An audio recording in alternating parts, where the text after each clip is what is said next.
Starej, chýba nám 3-mesačné preskúšanie. Poď sem. Vždyť, ale ja sú tady rok a půl. Ja fakt nemám pocit, že by sa ťa niekto pýtal na túto otázku. 3-mesačné preskúšanie teraz. No tak se ptej, no. Nevím, jestli to budu mít v hlavě úplně teď po tom Chorvatsku. Tak otázka číslo 1 za 12 bodov. Ty si doporučila zákazníčke, ktorá má po pôrode a chce spevniť brucho. Doporučila bych další dítě. Ať to může řešit později. To, co nechce dělat dneska, ať odloží na pozítří a má 2 dny volno. To říkala moje máti. Nie. Poručíš jej naše sťahujúce legíny. Otázku číslo 2. Čo doporučíš zákazníčke, ktorá má veľké poprsie a bolí ju chrbát? Vím, to je úplně jasný. To kosmodisk. Čo nie?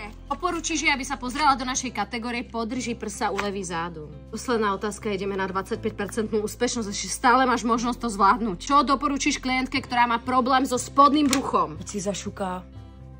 Vždycky pomůže, vždycky mě tak splaskne to spodní břicho a je to mnohem lepší. Nie, ty tupelo. Doporučíš jej nás celkové sťahujúce legíny, ktoré stiahnu celé brucho. Počkej, já mám jako vyhazov. Dneska nie a za 3 mesiace znovu.